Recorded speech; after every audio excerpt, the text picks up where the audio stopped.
Place à présent à regard croisé. Ce soir, on va évoquer le Mali où l'opposition maintient son appel à la désobéissance civile. Nous irons aussi en Côte d'Ivoire. La présidentielle Alassane Ouattara est la solution selon Adama Togo. La Guinée, la reprise des manifestations anti-Condé. Et puis le Togo, nous allons parler de l'affaire de dépravation des mœurs en milieu scolaire, procédure pénale pour faire le ménage. Voilà le menu de ce soir. Autour du plateau, je reçois ce mardi Pasteur Edo Komi, président du mouvement Martin Luther King. Bonsoir, Pasteur. Oui, bonsoir Samuel, bonsoir à tous et à toutes et bonsoir à mon collègue sur le plateau. Collègue de la société civile. Oui, justement. Bonsoir, Kofi Kanitom. Bonsoir à tous les téléspectateurs et téléspectatrices du World TV. Bonsoir à toi, Samuel. Merci. Bonsoir à toute l'équipe et puis à la direction. Bonsoir à mon ami Pasteur Edo. C'est un plaisir. Et le plateau va être encore chaud. Voilà, on commence tout de suite avec le Mali. Au lendemain du départ de la mission de la Communauté économique des États de l'Afrique de l'Ouest, la deuxième mission du genre, le mouvement du 5 juin appelle à nouveau à la désobéissance civile. Ce lundi matin à Bamako, quelques barricades ont été levées par les manifestants. Le mouvement de contestation n'a pas accepté le plan de sortie de crise proposé par la CEDEAO. Quelques barricades érigées ça et là dans certains artères de la capitale, notamment sur la route de Koulikoro, une ville à la sortie de Bamako, ont été levées. Des manifestants ont perturbé la circulation à certains carrefours en brûlant des pneus et en installant quelques barricades.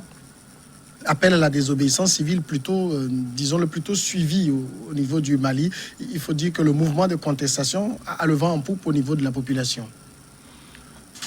Oui, Samuel, on dirait que le ciel est en train de tomber sur l'Afrique de l'Ouest parce qu'on semble avoir au moins deux, trois fronts, parce qu'il y a le Mali, il y a la Côte d'Ivoire qui est là, qui est là.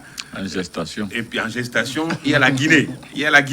Et donc, pourtant, c'est cette Afrique occidentale qui était sur la bonne voie en matière de la démocratie avec le Bénin, le Ghana et autres, et le Mali même. Et le Mali, mais à l'heure actuelle, les choses ne semblent plus aller, la mayonnaise ne prend plus, et c'est comme si on est en train de, on est face à un recul démocratique, parce qu'il y a le troisième mandat, c'est la série de troisième mandat qui s'annonce un peu partout, mais pour le Mali, c'est le deuxième mandat, il n'y a pas de problème. Donc, la contestation, c'est vrai, la contestation a le vent en poupe, mais j'avais cru avoir une trêve pendant cette période-là pour que les gens puissent aller fêter au Mali. Oui, mais je ne sais pas pourquoi encore, il y a aujourd'hui, hier, il y a encore eu des barricades. Je me demande, le Mali risque d'être ingouvernable. À cette allure-là, ça risque d'être ingouvernable. Et on ne sait pas si c'est la CEDEAO qui est allée mettre encore de l'huile sur le feu, parce que les contestations ne se retrouvent pas vraiment dans les propositions, dans le plan de sortie de crise de la CEDEAO, et ça va attiser encore la tension.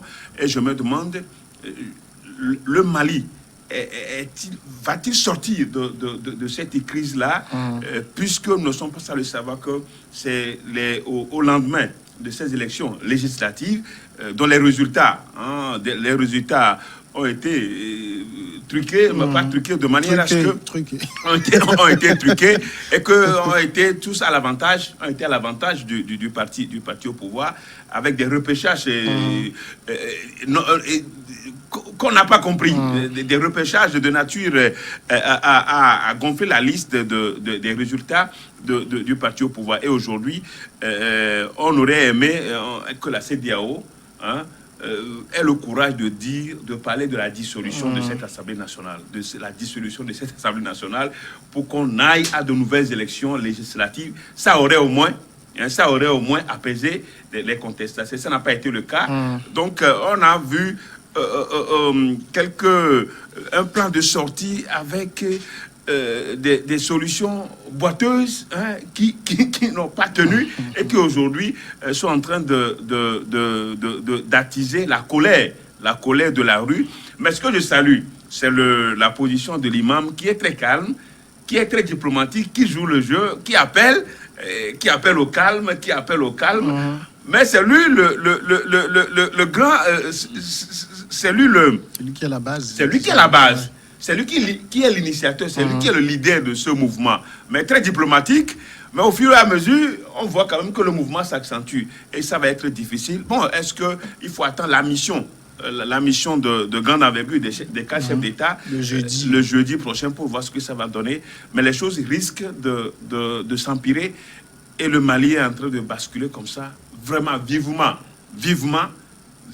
que la table de négociation donne des résultats qui puissent permettre au Mali de tenir. Si le Mali tombe encore, Bamako, si le Mali tombe, c'est-à-dire que les djihadistes auront le vent en poupe et c'est toute la sous-région qui sera vraiment... Ce qui a fait quand même que la contestation ait maintenu son appel à la désobéissance civile, c'est les propositions que la deuxième mission, celle conduite par l'ancien président nigérien Goodluck Jonathan, les propositions que la mission a faites qui n'ont pas reçu l'assentiment de la contestation parce que ça reprend un peu ce que Ibeka avait proposé.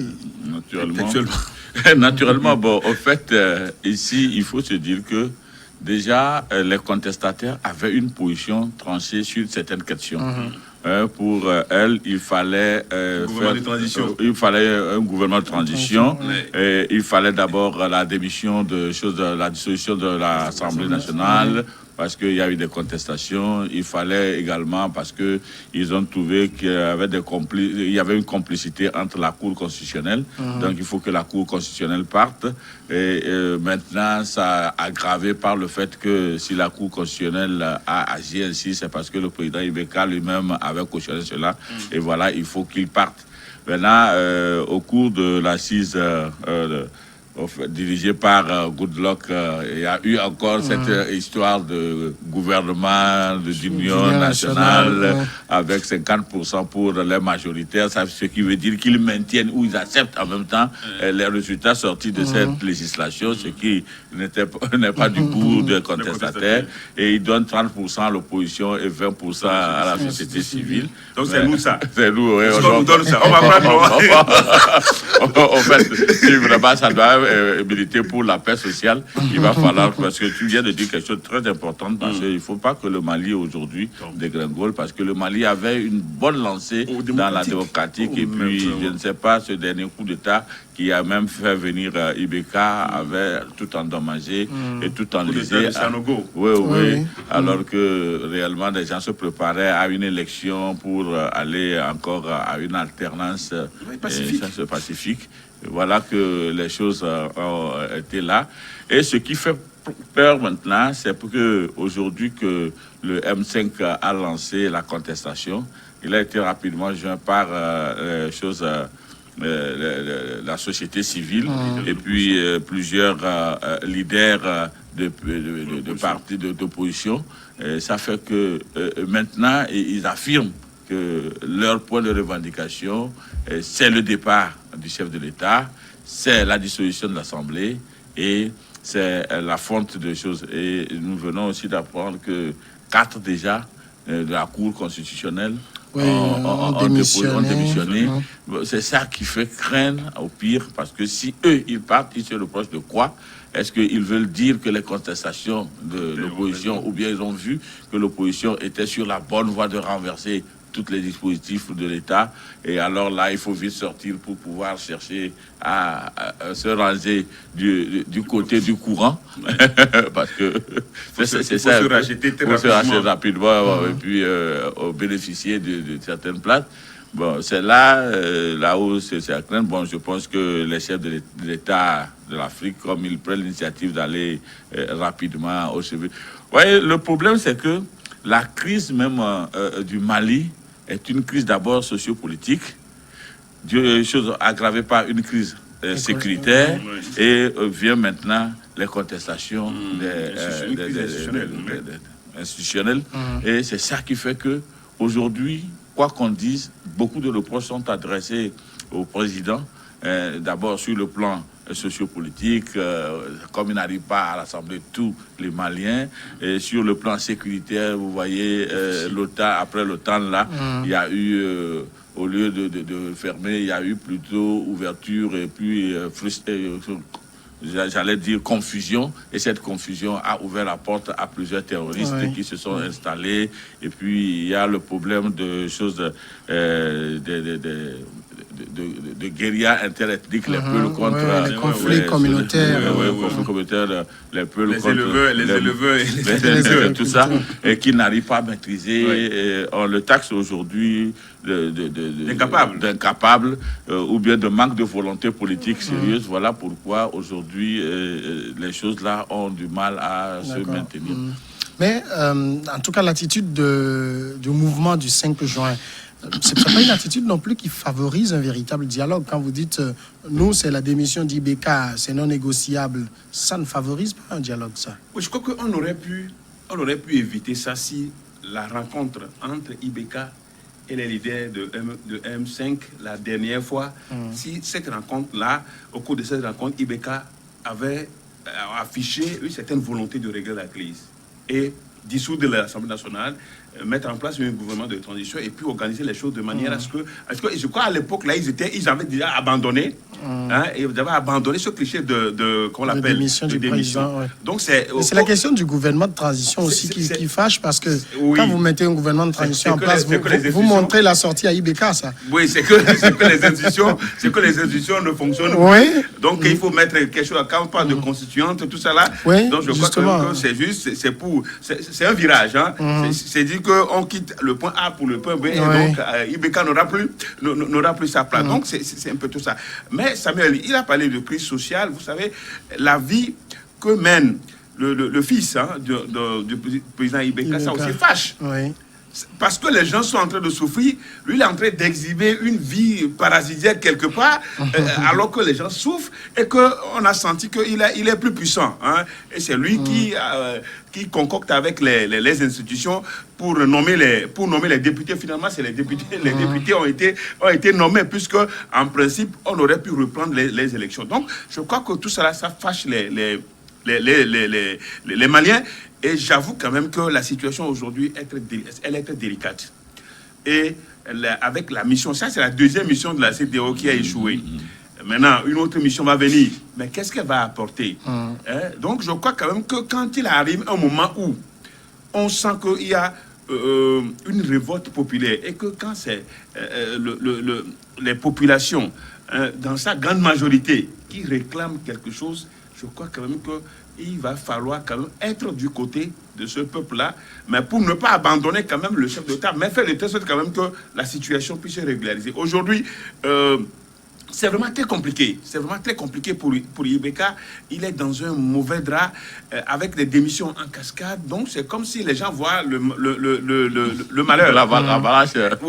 Donc, il y a un chavirement total de la barque. Donc, les autres veulent se racheter. Et souvent, c'est comme ça, veulent se racheter pour avoir une place au nouveau soleil. Enfin, sous le nouveau soleil. Donc, vivement, je l'ai dit, le Mali était sur une trajectoire démocratique acceptable. S'il n'y avait pas ce coup d'État, le Mali se serait loin, et qu'aujourd'hui, ça doit être un exemple, un modèle. Mais dommage qu'aujourd'hui, les gens ne se retrouvent plus dans sa gouvernance, et il ne peut que faire ce qu'ils sont en train de faire. Maintenant, l'opposition M5 a vraiment le vent en poupe. Mais pardon, ce que j'allais dire, c'est que les chefs d'État lisent vraiment la situation avec des yeux pas trop diplomatiques, mais sur la réalité, qui se penchent sur la réalité pour dire à leurs collègues que mon frère, la situation là où nous en sommes, soit il faut éviter le pire. Et surtout ce qui attise encore la colère, c'est les morts qu'il y a eu lors de la dernière manifestation. Il y a eu 11 morts. 11 morts. Bon, donc c'est là. Et c'est là où il y a. C'est là où on aurait pu. Maintenant, en fait, Martin Luther King, moi, je suis pour une analyse plus, j'allais dire, plus méticuleuse que cela, parce que je voudrais savoir, depuis que la Mali est rentrée dans le processus démocratique qui marchait, qui sont ceux qui n'étaient pas favorisés? Il faut qu'on fasse un calcul pour pouvoir trouver Ouais, ce diagnostic aussi, ceux qui n'étaient pas favorisés dans Oui. cette et qui ont voulu d'abord que ce sergent puisse faire un coup d'État. D'accord. Le capitaine. Donc, Le capitaine, puisse oui. faire ce coup d'État. Oui. Maintenant que ce coup d'État est arrivé et que les choses ont commencé par se faisander, qui en profite? Parce qu'il faut faire cet état de lieu Oui. pour comprendre ce qui arrive aujourd'hui Ouais. au Mali. Parce que tant que nous n'aurons pas fait ces trucs-là, nous allons nous jeter les responsabilités et nous allons toujours nous embrouiller dans des conflits qui vont toujours servir à d'autres personnes. Oui. Hein? Le mouvement M5 est aujourd'hui en train de grandir parce que ils ont pu sortir des arguments qui touchent la sensibilité. Et ça mécontente beaucoup de personnes. Oui, beaucoup de personnes qui sont en train de penser aujourd'hui que le M5 doit être une apporte de solution à leurs problèmes. Est-ce qu'en réalité, le M5 tel qu'il est là est une solution à tous ces problèmes soulevés aujourd'hui au Mali? S'il venait et qu'il devrait être réellement la solution, si celui-là qui a créé des bruits est encore là avec sa capacité de nuisance, est-ce que lui, il pourra tenir pour pouvoir régler ce problème? Parce qu'aujourd'hui, on pensait que Ibeka était l'homme de la situation, qui n'avait pas souhaité son arrivée. Oui. Si aujourd'hui il est arrivé et il se trouve à ce niveau, c'est que quelque part, il y a des barrières, des barricades dictées par celui-là qui profite de la situation du Mali. Est-ce que vous voyez? Oui. Donc, en tant qu'Africains, nous ne devons plus aller à la va-vite sur certaines situations. Et quand vous regardez bien, si ces élections ont été choses fraudées, c'est que ça prépare quelque chose qui est en vogue maintenant en Afrique. Un troisième mandat, un quatrième mandat. Donc, si jamais on doit avoir la majorité, on doit toucher la Constitution. Bientôt, il a annoncé, on va arriver sur la Guinée. Il y a presque tout un chemin qui se trace parce que on vous rend d'abord impopulaire pour qu'il y ait contestation. Vous êtes chef d'État, vous voulez faire quelque chose, on fait tout pour vous rendre impopulaire. Quand on vous rend impopulaire, on vous donne la force. Quand on vous donne la force, vous réprimez. Et quand vous réprimez, il y a du désordre qui s'installe. Et quand ce désordre s'installe, on exploite ton pays. Alors aujourd'hui, je voudrais juste, là où il a chuté, j'ai l'impression que c'est vrai que souvent nous avons l'habitude de jeter le tort sur les pays occidentaux. Mais il ne faut jamais occulter cet aspect. Parce que quand nos pays vont se démocratiser et que les institutions vont être plus crédibles et permettre à la démocratie de pouvoir avancer, l'Afrique va avancer. Alors, quelqu'un va souffrir dans sa peau. Bien sûr. Bon, donc, il faut juste créer, juste surfer sur quelqu'un. Pour lui dire, mais écoutez, la situation, ça ne va pas. Il faut organiser quelque chose pour que le pays dégringole. Parce que la pente sur laquelle était démocratique et sur laquelle était le Mali, ça allait tellement. Vraiment. Nous tous, on appréciait. On appréciait. Donc, Alpha Ouma Konaré, tout ce qui sont passés par là. Donc, c'est pour dire quand même que nous, les Africains, nous devons être plutôt attentifs à ce qui se passe à l'intérieur. C'est vrai quand même qu'il y a des crispations sociales. Nous sommes d'accord que souvent c'est des crispations sociales. Des gens ne trouvent pas à manger. Quand les gens ne trouvent pas à manger, vous leur dites manifester pour un meilleur mieux-être, ils vont le faire. Non, on touche à la sensibilité des gens, des populations. Ça touche la sensibilité des gens. Mais n'allons pas continuer par faire de l'Afrique une pause tout de suite et on revient continuer.